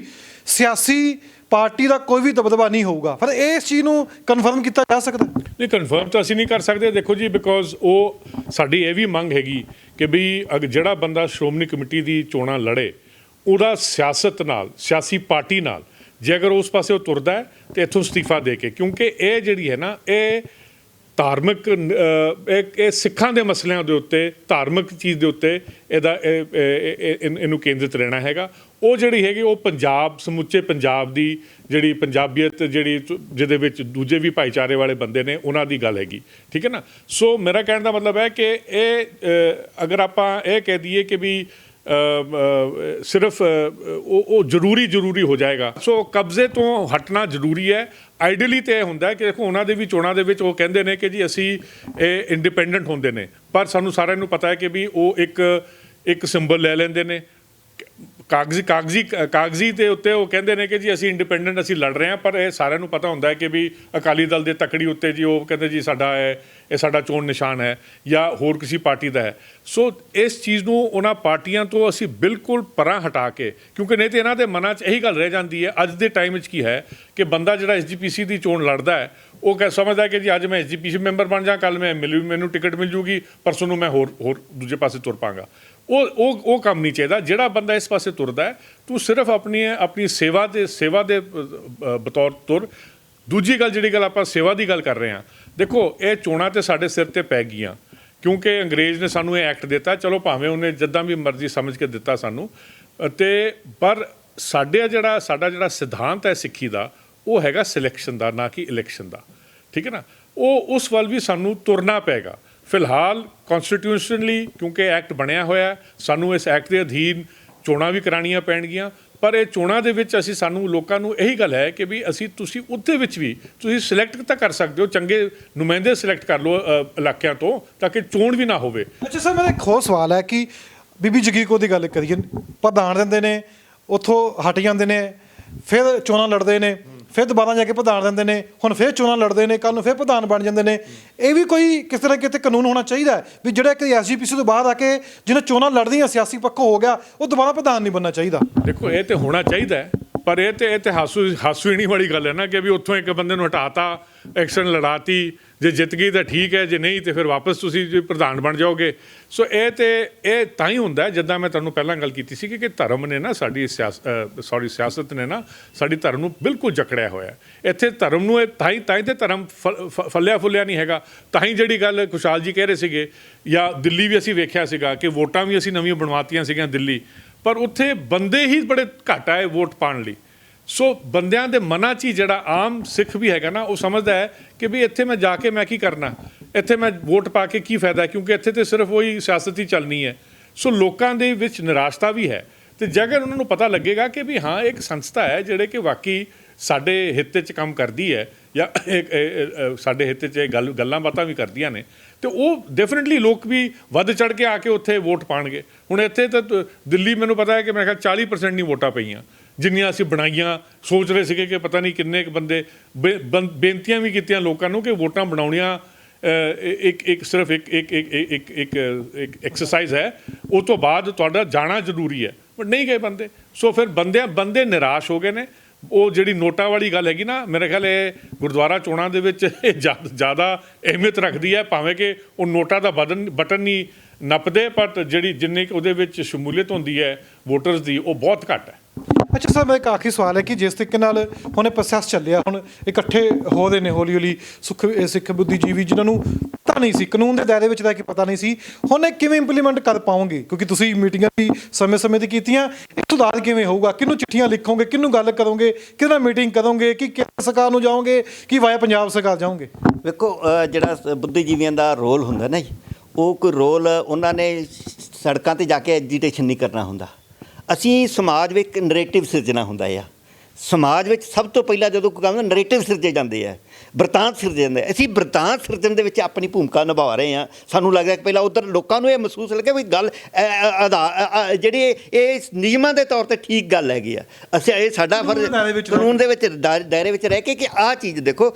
ਜੇ ਬਾਕੀ ਸਾਰੀਆਂ ਚੋਣਾਂ ਨੇ ਜਿਹੜੀਆਂ ਉਹ 5 ਸਾਲ 'ਚ ਹੁੰਦੀਆਂ ਨੇ, ਪੰਚਾਇਤਾਂ ਦੀਆਂ ਵੀ ਪਹਿਲਾਂ ਇਸ ਤਰ੍ਹਾਂ ਹੁੰਦੀਆਂ ਸੀਗੀਆਂ, ਉਹ 10-10 ਸਾਲ ਲੰਘਾਉਂਦੇ ਸੀ। ਉਹ ਜਦੋਂ ਸੋਧ ਹੋਈ ਤਾਂ ਉਹਦੇ ਵਿੱਚ ਦੁਬਾਰਾ ਹੋਇਆ ਕਿ 5 ਸਾਲ ਬਾਅਦ ਜ਼ਰੂਰੀ ਹੈ, ਨਹੀਂ ਤਾਂ ਜਿਹੜਾ ਉਹ ਭੰਗ ਕਰ ਦਿੱਤਾ ਜਾਏਗਾ ਸ਼ਾਇਦ। ਇਸੇ ਤਰ੍ਹਾਂ ਜ਼ਰੂਰੀ ਹੈਗਾ ਸਾਡੇ ਵਾਸਤੇ ਵੀ ਕਿ ਪੰਜਾਬ ਦੀਆਂ ਵੀ 5 ਸਾਲ ਬਾਅਦ ਹੋਣ। ਦੂਜੀ ਜਿਹੜੀ ਗੱਲ ਕਿ ਉਹ ਰਾਜਨੀਤਿਕ ਪਾਰਟੀਆਂ ਦਾ ਦਖਲਅੰਦਾਜ਼ੀ, ਇਹ ਗੁਰਦੁਆਰਾ ਜਿਹੜਾ ਐਕਟ ਬਣਿਆ ਸੀ ਉਹਨਾਂ ਦੀ ਜਿਹੜੇ ਭਾਵਨਾ ਦਾ ਇਹੀ ਸੀਗੇ। ਤਾਂ ਹੀ ਸ਼੍ਰੋਮਣੀ ਅਕਾਲੀ ਦਲ ਨੂੰ ਚੋਣ ਨਿਸ਼ਾਨ ਤੱਕੜੀ ਨਹੀਂ ਦਿੱਤਾ ਜਾਂਦਾ ਇਲੈਕਸ਼ਨ ਸ਼੍ਰੋਮਣੀ ਕਮੇਟੀ 'ਚ, ਉਹ ਟਰੈਕਟਰ ਦਿੱਤਾ ਸੀਗਾ ਕਿ ਉਸ ਪਾਰਟੀ ਉਹ ਲੋਕ ਨਾ ਆਉਣ। ਪਰੰਤੂ ਇਹਨਾਂ ਨੇ ਵਿੰਗੇ ਟੇਢੇ ਤਰੀਕੇ ਕੱਢ ਲਏ ਆ। ਇਹਨਾਂ ਦੇ ਸਰਕਾਰਾਂ ਆਪਣੀਆਂ ਹੁੰਦੀਆਂ, ਬਿਊਰੋਕ੍ਰੇਸੀ, ਇਹ ਸਾਰੇ ਇਹਨਾਂ ਦੇ ਅਫਸਰਸ਼ਾਹੀ ਇਹਨਾਂ ਦੇ ਨਾਲ ਹੁੰਦੀ ਆ। ਵੈਸੇ ਕੋਈ ਨਿਯਮ ਨਹੀਂ ਹੈ ਕਿ ਸਾਰੇ ਬੰਦਿਆਂ ਨੂੰ ਟਰੈਕਟਰ ਦੇਣਾ ਆ। ਬਾਦਲ ਦੇ ਬੰਦਿਆਂ ਨੂੰ ਟਰੈਕਟਰ ਮਿਲੇਗਾ ਜਾਂ ਮਾਨ ਦੇ ਬੰਦਿਆਂ ਨੂੰ ਘੋੜਾ ਮਿਲੇਗਾ, ਕੋਈ ਇਸ ਤਰ੍ਹਾਂ ਨਹੀਂ ਬਣਿਆ ਹੋਇਆ ਪ੍ਰੋਸੀਜਰ ਹੈ। ਪਰੰਤੂ ਇਹ ਅਨਅਫੀਸ਼ੀਅਲੀ ਇਹ ਹੋ ਜਾਂਦਾ ਆ। DC ਜਿਹੜਾ ਇਹਨਾਂ ਦੇ ਬੰਦੇ ਹੁੰਦੇ ਆ, ਉਹ DC ਉੱਥੇ ਜਿਹੜਾ ਸਾਰੇ ਜਿਹੜੇ ਚੋਣ ਨਿਸ਼ਾਨ ਹੈ ਉਹਨਾਂ ਨੂੰ ਹੀ ਦਿੰਦਾ, ਜਿਹੜੇ ਬਾਦਲ ਸਾਹਿਬ ਦੀ ਲੈਟਰ ਹੈਡ ਲੈ ਕੇ ਆਉਂਦੇ ਆ। ਹਾਲਾਂਕਿ ਸਾਡੇ ਸਾਹਮਣੇ ਆ ਗਿਆ ਆ ਕਿ 2 ਕੰਸਟੀਟਿਊਸ਼ਨ ਰੱਖਣੇ ਪਏ ਆ ਅਕਾਲੀ ਦਲ ਨੂੰ, ਸ਼੍ਰੋਮਣੀ ਕਮੇਟੀ ਵਾਸਤੇ ਅਲੱਗ, ਦੂਜੀਆਂ ਇਲੈਕਸ਼ਨਾਂ ਵਾਸਤੇ ਅਲੱਗ। ਉਹਦੇ ਵਿੱਚ ਬਾਦਲ ਸਾਹਿਬ ਦੋਸ਼ੀ ਸਾਬਤ ਹੋ ਚੁੱਕੇ ਹੈ, ਅਕਾਲੀ ਦਲ ਦੋਸ਼ੀ ਨੋਮੀਨੇਟ ਹੋ ਚੁੱਕਿਆ ਹੈ, ਅਤੇ ਜ਼ਮਾਨਤ 'ਤੇ ਅੱਜ ਕੱਲ੍ਹ ਜਿਹੜਾ ਹੈ ਉਹ ਬਾਹਰ ਹੈ। ਪ੍ਰਕਾਸ਼ ਸਿੰਘ ਬਾਦਲ, ਸੁਖਬੀਰ ਸਿੰਘ ਬਾਦਲ, ਦਲਜੀਤ ਸਿੰਘ ਚੀਮਾ, ਤਿੰਨਾਂ ਦੀਆਂ ਜ਼ਮਾਨਤਾਂ ਹੋਈਆਂ ਹੁਸ਼ਿਆਰਪੁਰ ਦੀ ਕੋਰਟ ਤੋਂ। ਬਲਵੰਤ ਸਿੰਘ ਖੇੜਾ ਨੇ ਇਹਨਾਂ ਨੂੰ ਜਿਹੜਾ ਹੈ ਉਹ ਚੈਲੰਜ ਕੀਤਾ ਸੀ, ਉਹ ਕੇਸ ਲੜਿਆ ਸੀਗਾ, ਉੱਥੇ ਹਾਰ ਚੁੱਕੇ ਆ ਕੇਸ। ਇਹ ਸਾਨੂੰ ਲੱਗਦਾ ਕਿ ਜੇ ਇਹ ਹੋ ਜਾਂਦਾ ਜਿਸ ਤਰ੍ਹਾਂ ਉਹਨਾਂ ਦੀ ਬੇਲ ਹਾਈ ਕੋਰਟ ਤੋਂ ਰਿਜੈਕਟ ਹੋਈ ਹੈ ਜਾਂ ਸਾਰਾ ਕੁਝ, ਇਹ ਲੱਗਦਾ ਇੱਕ ਦਿਨ ਇਵੇਂ ਆਏਗਾ ਕਿ ਇਹ ਹੋਏਗਾ ਕਿ ਇਹ ਜਿਹੜੀਆਂ ਸਿਆਸੀ ਪਾਰਟੀਆਂ ਨੇ ਇਹ ਇਲੈਕਸ਼ਨ ਤੋਂ ਬਾਹਰ ਹੋ ਜਾਣ। ਲੇਕਿਨ ਗੱਲ ਇਹ ਹੈ ਕਿ ਸਾਨੂੰ ਉਹਦੇ ਵਾਸਤੇ ਇੱਕ ਤਿਆਰੀ ਕਰਨੀ। ਸਾਡੀ ਇਹ ਮੰਗ ਹੈ ਕਿ ਜਿਸ ਤਰ੍ਹਾਂ ਗੁਰਪ੍ਰੀਤ ਭਾਜੀ ਨੇ ਕਿਹਾ ਸੀਗਾ, ਅਸੀਂ ਸਿਲੈਕਸ਼ਨ ਵੱਲ ਵਧਣਾ ਆ, ਪਰ ਉਹਦਾ ਕੋਈ ਸਿਸਟਮ ਹੈ। ਤੁਸੀਂ ਸਿਲੈਕਸ਼ਨ ਇੱਕ ਤੇ ਵੇਗ ਕੀਤਾ ਤੇ ਕਹਿਣਾ ਸਿਲੈਕਸ਼ਨ ਹੈ। ਅਸੀਂ ਕਹਿੰਦੇ ਇਹ ਜਿਹੜਾ ਚੋਣ ਮੰਡਲ ਹੋਣਾ ਚਾਹੀਦਾ ਹੈ। ਸਿੱਖ ਆਪਣਾ ਇੱਕ ਚੋਣ ਮੰਡਲ ਬਣਾਉਣ, 500 ਬੰਦੇ ਦਾ ਬਣਾਉਣ, 100 ਬੰਦੇ ਦਾ ਬਣਾਉਣ, ਜਿਹੜੇ ਡਿਸਾਈਡ ਕਰਨ ਕਿ ਕਿਵੇਂ ਦੇ ਸਿੱਖ ਚਾਹੀਦੇ ਨੇ, ਕਿਵੇਂ ਦੇ ਸੇਵਾਦਾਰ ਸਾਨੂੰ ਚਾਹੀਦੇ ਨੇ, ਕਿਹੜੇ ਨਿਯਮ ਹੋਣ। ਹੁਣ ਹਰੇਕ ਬੰਦਾ ਜਿਹੜਾ ਹੈ ਪੰਚਾਇਤ ਚੋਣਾਂ 'ਚ ਜਿੱਤ ਕੇ ਆਏ ਬੰਦੇ ਨਹੀਂ ਫੈਸਲਾ ਕਰ ਸਕਦੇ ਕਿ ਸ਼੍ਰੋਮਣੀ ਕਮੇਟੀ ਕਿਵੇਂ ਚਲਾਉਣੀ ਹੈ। ਸ਼੍ਰੋਮਣੀ ਕਮੇਟੀ ਧਾਰਮਿਕ ਇੱਕ ਅਦਾਰਾ ਆ, ਉਹਨੂੰ ਚਲਾਉਣ ਵਾਸਤੇ ਇੱਕ ਖਾਸ ਕਿਸਮ ਦਾ ਕਾਲਜੀ ਜਿਹੜਾ ਚੁਣਾਵੀ ਮੰਡਲ ਹੋਣਾ ਚਾਹੀਦਾ ਹੈ। ਜਿਸ ਤਰ੍ਹਾਂ ਪੋਪ ਜਦ ਚੁਣਿਆ ਜਾਂਦਾ ਉੱਥੇ ਹਰੇਕ ਜਿਹੜਾ ਆ ਅਸਾਈ ਵੋਟ ਨਹੀਂ ਪਾਉਂਦਾ ਹੈਗਾ। ਅੱਛਾ ਨਹੀਂ, ਮੈਂ ਜੋ ਇਹਨਾਂ ਨੂੰ ਸਵਾਲ ਕੀਤਾ ਸੀ ਬੀਬੀ ਜਗੀਰ ਕੌਰ ਵਾਲਾ, ਫਿਰ ਉਹ ਸਵਾਲ ਉੱਪਰ ਕੀ ਕਾਨੂੰਨ ਹੋਣਾ ਚਾਹੀਦਾ ਵੀ ਕੋਈ ਐਸੀ ਪ੍ਰਧਾਨ ਬਣ ਜਾਂਦਾ ਜਾ ਕੇ ਵਾਪਸ ਆ ਕੇ ਚੋਣਾਂ ਲੜਦੀਆਂ, ਜੇ ਹਾਰ ਗਏ ਫਿਰ ਵਾਪਸ ਪ੍ਰਧਾਨ, ਫਿਰ ਆ ਕੇ ਚੋਣਾਂ ਲੜਦੀਆਂ। ਸਾਰੇ ਚੋਣ ਸੁਧਾਰ ਜਿਹੜੇ ਬਿੱਲ ਦੇ ਵਿੱਚ ਹੀ ਸੁਧਾਰ ਕਰ ਰਹੇ ਮੰਗ ਕਰ ਰਹੇ ਆ, ਉਹਦਾ ਹਿੱਸਾ ਹੈ। ਅੱਜ ਦੀ ਡੇਟ ਦੇ ਵਿੱਚ ਕੋਈ ਸਰਕਾਰੀ ਮੁਲਾਜ਼ਮ ਵੀ ਸ਼੍ਰੋਮਣੀ ਕਮੇਟੀ ਦਾ ਮੈਂਬਰ ਬਣ ਸਕਦਾ ਹੈ, ਪ੍ਰਧਾਨ ਬਣ ਸਕਦਾ, ਕੋਈ ਇਸ ਤਰ੍ਹਾਂ ਦਾ ਸਿਆਸੀ ਲੀਡਰ ਬਣ ਸਕਦਾ ਕੋਈ। ਮੈਂ ਕਿਹਾ ਕੋਈ ਵੀ ਬਣ ਸਕਦਾ, ਕਿਉਂਕਿ ਉਦੋਂ ਇਹ ਸਮੱਸਿਆ ਨਹੀਂ ਸੀ ਆਈ। ਉਦੋਂ ਮਨੁੱਖ ਦਾ ਨਿਗਾਰ ਹੈ ਜਿਹੜਾ ਵਿਅਕਤੀ ਦਾ ਸਿਆਸਤ ਦਾ ਇਸ ਪੱਧਰ ਤੇ ਨਹੀਂ ਸੀ ਗਿਆ। ਇਸ ਕਰਕੇ ਉਦੋਂ ਜਦੋਂ ਗੁਰਦੁਆਰਾ ਐਕਟ ਬਣਾਇਆ ਆ, ਮੈਂ ਇੱਕ ਗੱਲ ਕਹਿ ਦੇਣਾ ਚਾਹੁੰਦਾ ਕਿ ਗੁਰਦੁਆਰਾ ਐਕਟ ਬਣਦਾ ਸਿੱਖਾਂ ਨੂੰ ਬਹੁਤ ਸਾਰਾ ਫਾਇਦਾ ਹੋਇਆ, ਨਹੀਂ ਤਾਂ ਸਾਰੇ ਹੀ ਡੇਰੇ ਬਣ ਜਾਣੇ ਸੀਗੇ। ਜਿਵੇਂ ਅਸੀਂ ਸਾਰੀਆਂ ਸੰਪਰਦਾਵਾਂ ਦਾ ਇਤਿਹਾਸ ਦੇਖ ਰਹੇ ਹਾਂ, ਵੱਡੀਆਂ ਵੱਡੀਆਂ ਸੰਪਰਦਾ, ਨਿਹੰਗ ਸਿੰਘਾਂ ਦਾ ਜੋ ਬਣਿਆ, ਜੋ ਸਾਡੀਆਂ ਹੋਰ ਸੰਪਰਦਾਵਾਂ ਦਾ ਬਣਿਆ ਆ। ਸ਼੍ਰੋਮਣੀ ਕਮੇਟੀ ਵੀ ਇੱਕ ਜਿਹੜੇ ਸਾਡੇ ਵੱਡੇ ਗੁਰਦੁਆਰੇ ਵੀ ਡੇਰੇ ਬਣ ਜਾਣੇ ਸੀ, ਪਰ ਇਹਨੂੰ ਬਚਾਇਆ ਗੁਰਦੁਆਰਾ ਐਕਟ ਨੇ। ਪਰ ਉਹਦੇ ਨਾਲ ਜਿਹੜੇ ਗੁਰਦੁਆਰਾ ਐਕਟ ਦੇ ਡਰਾਬੈਕ ਨੇ, ਜਿਹੜੇ 100 ਸਾਲਾਂ ਸਿੱਖਾਂ ਨੂੰ ਮੰਗ ਉੱਠਣੀ ਚਾਹੀਦੀ ਸੁਧਾਰ ਦੀ, ਉਹ 100 ਸਾਲ ਸਿੱਖਾਂ ਦੇ ਵਿੱਚੋਂ ਮੰਗ ਨਹੀਂ ਉੱਠੀ ਉਸ ਪੱਧਰ ਦੀ। ਅਸੀਂ ਸਾਡਾ ਇਹ ਫਰਜ਼ ਹੈ ਕਿ ਜਿਹੜੇ ਲੋੜੀਂਦੇ ਜਿਨ੍ਹਾਂ ਦੀ ਅਸੀਂ ਗੱਲ ਕਰਦੇ ਹਾਂ, ਬੀਬੀ ਜਗੀਰ ਕੌਰ ਦਾ ਤੁਸੀਂ ਦਿੱਤਾ ਹੈ, ਇਸ ਤੋਂ ਪਹਿਲਾਂ ਇੱਕ ਸ਼੍ਰੋਮਣੀ ਗੁਰਦੁਆਰਾ ਪ੍ਰਬੰਧਕ ਕਮੇਟੀ ਦਾ ਬੰਦਾ ਹੈ, ਭੁੱਕੀ ਦੇ ਕੇਸ 'ਚ ਫੜਿਆ ਗਿਆ ਸੀਗਾ, ਹੋਰ ਬਹੁਤ ਸਾਰੇ ਬਹੁਤ ਵੱਖਰਾ ਇਤਿਹਾਸ ਹੈਗਾ ਆ ਬਲਵੀਰ ਸਿੰਘ ਪੰਨੂ ਦਾ ਹੈ, ਜਿਹੜੇ ਅਸੀਂ ਕਹਿੰਦੇ ਕਿ ਸ਼੍ਰੋਮਣੀ ਕਮੇਟੀ ਵਾਸਤੇ ਬਹੁਤ ਮਾੜੇ ਹੈਗੇ ਆ। ਸੋ ਉਹਨਾਂ ਸਾਨੂੰ ਜਿਹੜਾ ਆ ਉਹ ਤਾਂ ਹੀ ਹੋ ਸਕਦਾ ਜੇ ਸੁਧਾਰ ਗੁਰਦੁਆਰਾ ਐਕਟ ਦੇ ਵਿੱਚ ਕੁਝ ਸੁਧਾਰ ਹੋਏਗਾ, ਬੁਨਿਆਦੀ ਸੁਧਾਰ, ਤਬਦੀਲੀਆਂ ਆਉਣਗੀਆਂ। ਉਹਦੇ ਵਾਸਤੇ ਅਸੀਂ ਸਾਰੇ ਆਪਣਾ ਸਮਾਜ ਨੂੰ ਵਿੱਚ ਨਰੇਟਿਵ ਸਿਰਜਣ ਦੀ ਆਪਣੀ ਕੋਸ਼ਿਸ਼ ਕਰ ਰਹੇ ਹਾਂ, ਯਤਨ ਕਰ ਰਹੇ ਹਾਂ। ਅਤੇ ਜਦੋਂ ਯਤਨ ਸਭ ਤੋਂ ਪਹਿਲਾਂ ਕਾਰਜ ਯਤਨ ਹੀ ਹੁੰਦਾ ਆ, ਇਹੀ ਕੀਤਾ ਜਾਂਦਾ। ਅਸੀਂ ਪਹਿਲਾ ਕਾਰਜ ਕਰ ਰਹੇ ਹਾਂ, ਬਾਕੀ ਸਾਰੀ ਸੁਸਾਇਟੀ ਦੇ ਸਹਿਯੋਗ ਨਾਲ ਜਦੋਂ ਸੁਸਾਇਟੀ ਦੇ ਵਿੱਚ ਅਵੇਅਰਨੈਸ ਆਏਗੀ, ਜ਼ਰੂਰ ਜਿਹੜਾ ਹੈ ਸਾਨੂੰ ਸਾਡੀ ਉਮੀਦ ਹੈ ਕਿ ਜ਼ਰੂਰ ਅੱਗੇ ਵਧੇਗਾ। ਤੁਸੀਂ ਸਾਰੀ ਗੱਲਬਾਤ ਸੁਣੀ ਹੈ। ਇੰਟਰੋ ਕਰਨ ਦਾ ਮਕਸਦ ਇਹ ਸੀ ਕਿ ਇੱਕ ਮੀਟਿੰਗ ਹੋਈ ਹੈ, ਮੀਟਿੰਗ ਦੇ ਵਿੱਚ ਕਈ ਫੈਸਲੇ ਹੋਏ ਨੇ, ਕਿਉਂਕਿ ਬੁੱਧੀਜੀਵੀ ਜੋ ਨੇ ਲਗਾਤਾਰ ਆਪਣੀ ਗੱਲ ਰੱਖਦੇ ਨੇ, ਉਹ ਸਮਾਜ ਵਿੱਚ ਜਾਏਗੀ ਵਾਇਆ ਕਾਨੂੰਨ ਜਾਦੇ ਨੇ, ਕਾਨੂੰਨ ਦੇ ਤਹਿਤ ਹੀ ਜੋ ਹੋਏਗਾ ਉਹ ਕੰਮ ਹੋਣਾ। ਸਭ ਤੋਂ ਅਹਿਮ ਸਵਾਲ ਹੈ ਕਿ ਐਸਜੀਪੀਸੀ ਵਿੱਚ ਚੋਣਾਂ ਹੋਈਆਂ ਕਿਉਂ ਨਹੀਂ। ਪਹਿਲਾਂ 17 ਸਾਲ, ਹੁਣ 11 ਸਾਲ ਹੋ ਗਿਆ, ਚੋਣਾਂ ਨਹੀਂ ਹੋਈਆਂ। ਚੋਣਾਂ ਨੂੰ ਲੈ ਕੇ ਹੁਣ ਕਈ ਵਿਅਕਤੀ ਅੱਗੇ ਵੀ ਆਏ ਨੇ ਵੀ ਇਸ ਕਾਨੂੰਨ ਦੇ ਤਹਿਤ ਸੁਧਾਰ ਹੋਣੇ ਚਾਹੀਦੇ ਨੇ। ਜੋ ਦਿੱਲੀ ਤੋਂ ਪਹਿਲਾਂ ਅਨੁਵਾਦ ਲਿਆ ਜਾਂਦਾ ਸੀ, ਦਿੱਲੀ ਤੋਂ ਕਿਹਾ ਜਾਂਦੇ ਸੀ ਜਾ ਕੇ ਵੀ ਚੋਣਾਂ ਕਰਾਓ, ਉਹ ਪੰਜਾਬ ਦੇ ਹੱਥ ਹੋਣੀ ਚਾਹੀਦੀ ਵਾਂਗਡੋਰ ਉਹਦੀ, ਉਹ ਕਾਨੂੰਨ ਪੰਜਾਬ ਦੇ ਹੱਥ ਹੋਣਾ ਚਾਹੀਦਾ, ਦਿੱਲੀ ਵਿੱਚ ਨਹੀਂ ਹੋਣਾ ਚਾਹੀਦਾ। ਦਿੱਲੀ ਕਿਉਂਕਿ ਲਗਾਤਾਰ ਹੀ ਚਾਹੇ ਲਿਖੀਆਂ ਵੀ ਗਈਆਂ ਨੇ ਚਿੱਠੀਆਂ, ਕਿਸੇ ਹੋਰ ਸ਼ੱਕ ਬੁੱਧੀਜੀਵੀ ਨੇ ਵੀ ਚਿੱਠੀਆਂ ਲਿਖੀਆਂ, ਕਈਆਂ ਨੇ ਹੋਰਾਂ ਨੇ ਵੀ ਕਿਹਾ, ਪਰ ਫਿਰ ਵੀ ਚੋਣ ਨਹੀਂ ਹੋਈ। ਚੋਣ ਹੋਣੀ ਲਾਜ਼ਮੀ ਹੈ। 11 ਸਾਲ ਤੋਂ ਚੋਣ ਨਹੀਂ ਹੋਈ। ਹੁਣ ਕੀ ਅੱਗੇ ਜਾ ਕੇ ਸਟੈਂਡ ਲੈਣਗੇ, ਕੀ ਕਾਨੂੰਨ ਦੀ ਪ੍ਰਕਿਰਿਆ ਹੈ, ਇਹ ਆਉਣ ਵਾਲਾ ਸਮਾਂ ਦੱਸੇਗਾ। ਪਰ ਕਿਵੇਂ ਨਾ ਕਿਵੇਂ ਲੋਕ ਜਾਗਰੂਕ ਵੀ ਹੋ ਰਹੇ ਨੇ, ਸੈਮੀਨਾਰ ਵੀ ਹੋ ਰਹੇ ਨੇ, ਮੀਟਿੰਗਾਂ ਵੀ ਹੋ ਰਹੀਆਂ ਨੇ, ਇਸ ਉੱਪਰ ਕਾਨੂੰਨ ਦੀ ਸੋਧ ਕੀਤੀ ਕਿਵੇਂ ਜਾਵੇ।